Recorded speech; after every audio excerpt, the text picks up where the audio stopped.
Hello friends, nature's beauty channel पे आप सभी को स्वागत है। तो आज आप जैसे देख पा रहे हो कि हिबिस्कस की प्लांट है। तो अभी तो सितंबर का 3rd वीक चल रहा है और विंटर करीब ही आने वाला है। तो इसी टाइम पर अभी ये तो और भी दो से तीन महीने तक फ्लावरिंग होगा। तो कैसे आप ज़्यादा से ज़्यादा फ्लावर पाओगे इस प्लांट पे, तो उसी के बारे में आज हमारे ये वीडियो है। तो चलिए वीडियो शुरू करते हैं।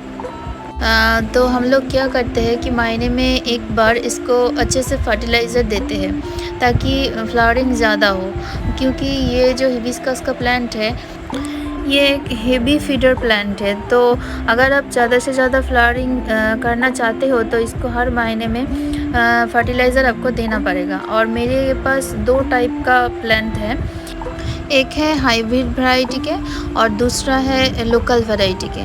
तो हाइब्रिड वैरायटी में क्या होता है कि फ्लावरिंग क्वांटिटी कम होता है और उसका फूल बहुत ही ज़्यादा बड़ा होता है और कलरिंग भी बहुत ही अच्छे से आता है अगर आप थोड़ी सी केयर करोगे।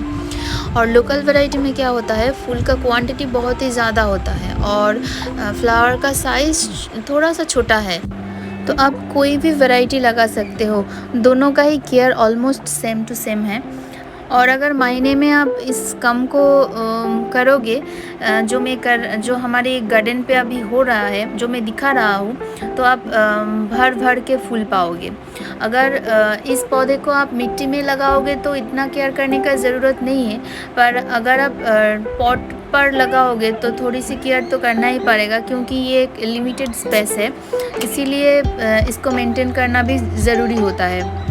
और एक चीज़ ज़रूरी है इस प्लांट के लिए, वो है सनलाइट। इसको करीब करीब 6 से 7 घंटे तक अगर सनलाइट मिले तो ही अच्छे से फ्लावरिंग होगा। तो इस बात को आप ज़रूर ध्यान रखिएगा कि ये प्लांट जहाँ पे भी आप उसको प्लेस करें वो 6 से 7 घंटे तक डायरेक्ट सनलाइट पाए, तभी इतना ज़्यादा फ्लावरिंग होगा। और फर्टिलाइज़र देने से पहले जितना भी येलो पत्ती है, वो ख़राब ब्रांचेस है, वो सभी को निकाल लेना ज़रूरी होता है, क्योंकि उसमें एनर्जी, प्लांट के जो एनर्जी होता है ना, वो उसमें लगा देता है, तब भी फ्लावरिंग ज़्यादा नहीं होता। तो इस बात को आप ध्यान में रखिएगा, फर्टिलाइज़र देने से पहले उसको आप निकाल लीजिएगा। और मिट्टी का ऊपरी का जो हिस्सा है उसको गुड़ाई कर लेना भी ज़रूरी होता है, क्योंकि इससे क्या होता है, एयर सर्कुलेशन बहुत ही अच्छे से होता है। और एक बात आपको ध्यान में रखना पड़ेगा, क्योंकि अगर ज़्यादा बारिश होगा तो उस दिन पे आप ये फर्टिलाइज़र प्लांट को मत प्रोवाइड करो। जब बारिश थोड़ी सी रुक जाए, अगले 2-3 दिन तक रुका हुआ है और मिट्टी थोड़ी सी सूखा हुआ है, उसी टाइम पर आप फर्टिलाइज़र को प्रोवाइड करो। अगर ज़्यादा बारिश होगा तो उस टाइम पर आप मत दो इसको। और मैं फर्टिलाइज़र में क्या रेशियो है उसको मैं बता देता हूँ। मैं यहाँ पे लिया हुआ हूँ, मेरा एक जो बस्ता है वो 14 इंच का है, उसी हिसाब से मेरा फर्टिलाइज़र है, सभी एक साथ मिक्स किया हुआ है। तो इसका जो रेसिपी है मैं अभी बता रहा हूँ, वो है micro nutrients, mustard cake, bone meal, नीम खली, पोटास, DAP एंड फॉस्फेट।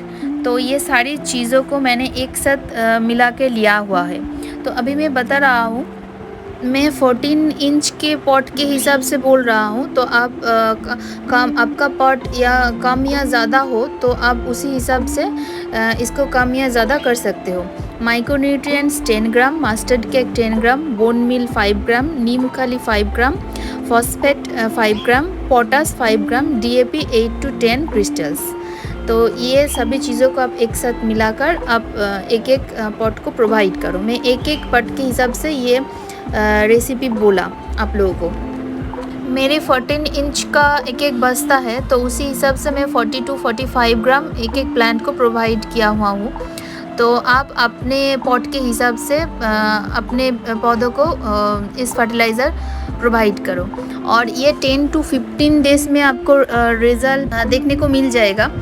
उसके बाद आप मुझे कमेंट करके बताना कि ये रेसिपी आपके प्लांट को प्रोवाइड करने के बाद काम हुआ कि नहीं। जिनके पास ये प्लांट पहले से है वो इस फर्टिलाइज़र को प्रोवाइड करो और मुझे कमेंट करके बताओ कि कैसा फ्लावरिंग हुआ है। और जिनके पास नहीं है ये अच्छे टाइम है, क्योंकि ये मानसून का टाइम है। आप इस टाइम पे इस पौधे को घर ला सकते हो और प्लांट कर सकते हो। तो अगर आप नए प्लांट को लाए हो और उसको आप आपके घर में रखना चाहते हो, तो आप पॉटिंग मिक्स कैसे करोगे वो भी हम बता देते हैं।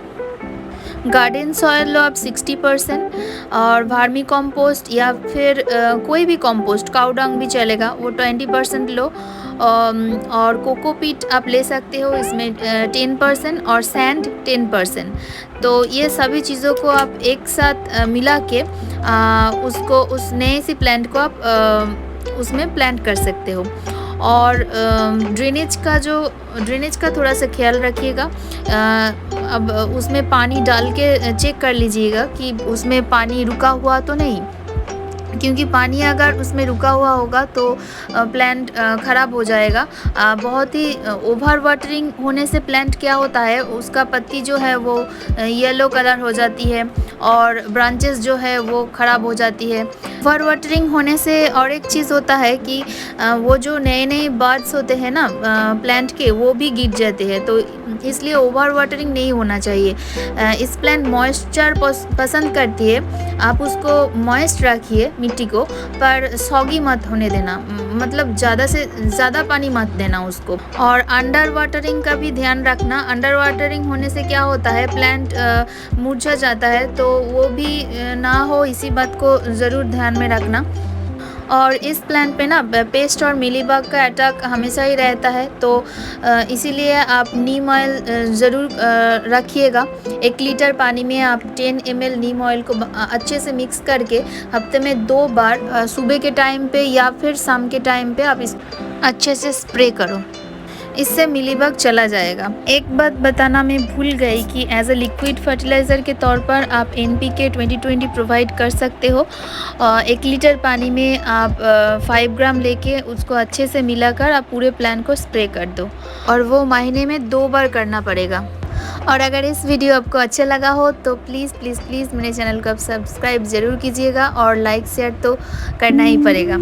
और मेरे जो भी फ्रेंड्स इस वीडियो को बंगाली वर्जन में देखना चाहेंगे, वो भी अवेलेबल है मेरे चैनल पे। मैं डिस्क्रिप्शन बॉक्स में उसका लिंक दे दूँगी, आप ज़रूर चेक करना। आज के लिए बस इतना ही। और अगर आपको कोई भी क्वेरीज हो और कुछ भी जानना हो तो मुझे कमेंट करके ज़रूर बताइएगा। Thank you.